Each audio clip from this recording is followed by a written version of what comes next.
Natalo ang Barangay Ginebra kagabi dito sa Rain or Shine Elasto Painters at nakita natin kung paano talaga sila nag-struggle. 1 out of 15 ang shooting nitong si RJ Abarientos at 1 out of 14 naman itong si Isaac Go. Si Stephen Holt nag-deliver naman pero yung ibang players talaga ng Ginebra nakita natin nag-struggle offensively. Si Scotty Thompson 4 points lang na-shoot pero naka 15 rebounds siya.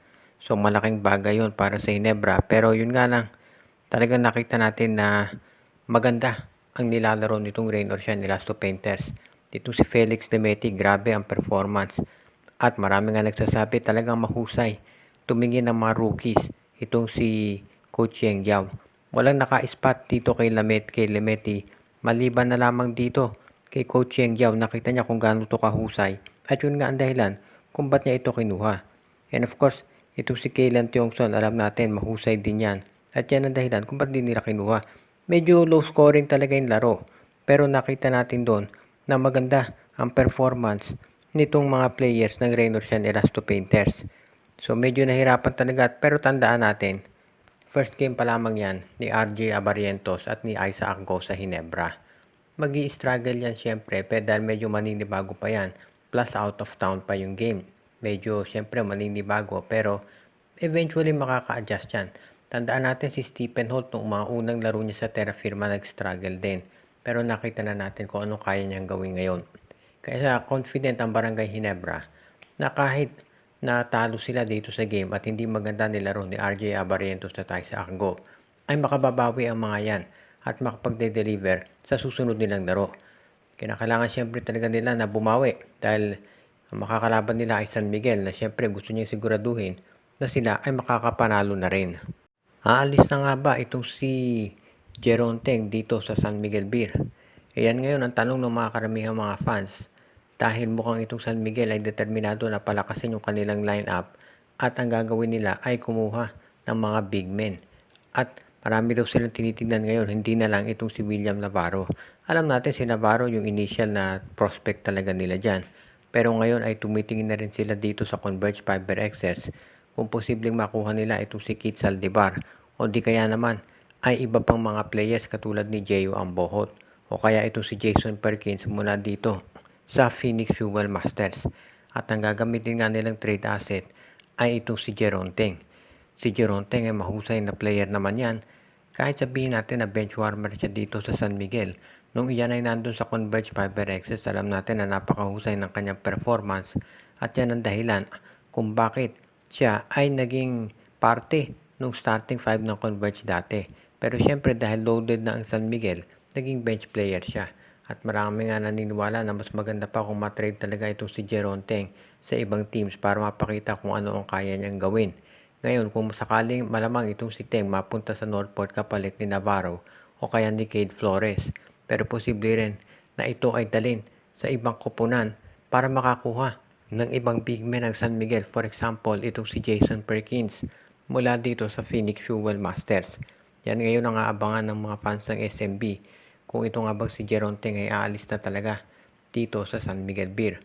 Alam natin na may pressure sa SMB na manalo ngayon, lalo na at mukhang determinado sila na gumawa ng paraan para at least makabawi dito sa Governors Cup na 2015 pa sila uli nag-champion.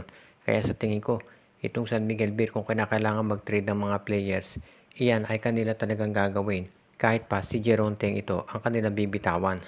Ito nga bang si Calvin Ambueva ay aalis na talaga dito sa Magnolia Chicken Templados? Iyan ngayon ang tanong ng mga fans. Dahil kung titignan natin, maganda yung performance ng Magnolia doon sa huling game nila.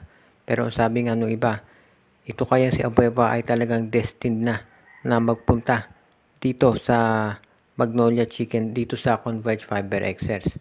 Ang sabi nga ng mga observers, ito si Abueva kahit masaya siya dyan sa SMC, okay din naman kasi kung mapunta siya dito sa Converge Fiber Excess dahil parang yan naman talaga ang gusto ni Delta Pineda at ang balita natin ay mukhang malapit din dyan itong si Calvin Abueva. So if ever na matrade siya dyan ay hindi naman to magiging issue. Ibig sabihin magiging masaya din siya dito sa Converge Fiber Excess. Kaya yan ang aabangan natin kung ito talaga ay matutuloy. Parang ang pinag-uusapan na lamang ay kung sino ang pwedeng maging kapalit nitong si Calvin Abueva kapag siya ay nalipat na dito sa Converge Fiber Excess. Kung sakasakaling ang mangyari yan, makikita natin dito na ito si Abueva talaga ay determinado ang management ng Converge na maidagdag dun sa team nila. Nakita kasi naman natin na ito si Alex Cabagnot maganda na itutulong dito sa Converge bilang isang veterano. Kaya sa tingin ko ganyan din ang magiging sitwasyon dito kapag yan ay dinagdag si Abueva. Magiging anchor siya kapag kinakailangan na ma-settle down yung mga rookies lalo na kapag matindi na yung laban. So parang ganyan ang magiging role nito si Abueva dito sa Converge. At ang Magnolia naman ang pinag-iisipan na lamang ay kung sino ang pwede nila makuhang kapalit para dito kay Calvin Abueva. Kahit sabihin pa natin na maraming issues sa nasabing player, sa tingin ng SMC ay mataas pa rin ang value nito at mukhang willing naman na mag-pay ng good price itong Converge para makuha si Calvin Abueva. So ito ang aabangan nating trade ngayon. Sa ngayon, ang titignan natin dito sa Northport Batanguer ay kung anong pagbabago ang gagawin nila dito sa kanilang lineup. Okay naman yung import nila at ito si Arvin Tolentino. Pero obviously kinakailangan nila ng big man. At yan sa tingin ko ang kinakailangan adjustment na gagawin nitong Batanguer. Obviously kinakailangan nilang tignan mabuti kung paano sila makaka-compete na rin at magiging isa doon sa mga top teams. Nababatikos na kasi itong Northport Batanguer dahil nga parang palaging binibigay yung mga top players nila dito sa SMC. Pero sabi ni Coach Bonita na gagawin nila ang lahat para sila ay makapag-compete dito sa ibang koponan. Ngayon, ang tanong na lamang ay kung ano ang pwedeng gawin nitong Northport Batanguer para mapalakas yung kanilang lineup. Sa tingin ko marami naman silang pwedeng idagdag dyan. Depende na lamang siguro kung ano ang magiging desisyon ng management. Kung titignan natin mukhang malakas naman itong si Arvin Tolentino, si Alin Bulanadi, si Joshua Monson, si William Navarro kung mananatili siya dyan. At sa tingin ko yan ang dahilan kung bakit itong Northport Batanguer ay talagang gagawin ng lahat para masiguro na sila ay hindi na malilabel na mahinang koponan.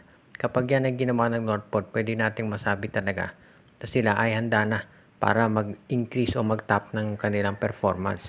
Pero sa ngayon, ang mukhang kinakailangan talaga nila ay magdagdag ng big men dahil nga sa dami no pinamigay nila.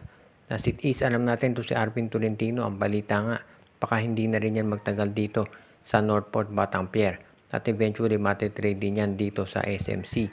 Hindi pa natin tiyak kung ito'y matutuloy pero mukhang ganyan ang magiging sitwasyon ngayon. Kung sakasakali na matrade nga ito si Arvin Tolentino, talagang hihina itong Northport Batanguer unless ang makuha nilang kapalit ay isang high caliber player din. So yan ang aabangan natin ngayon kung anong magiging desisyon ng management moving forward. Shoutout kay Joseph Pineda, Junjun, Angie, Patpat at B-Boy Matas, RG Bueno at Dalina family, Joshua Giray, Espejo at Rosales family, Anthony Alon family. Pinabati din natin si Alfonso Dindin Terdi Balaba, si Andrea Alexis at Mitch Bagares, si Terdi, si Adin, si Junjun, si Lolito Kakayon, Michael D, Jervin Chris, si Romeo Conchada, Katsakino Dokusin. Pinabati din natin si Ireneo Salangsang, Edwin Carmona Jr., Alicia Garcia, si Dexter Domer at ang iba pa nating taga-subaybay.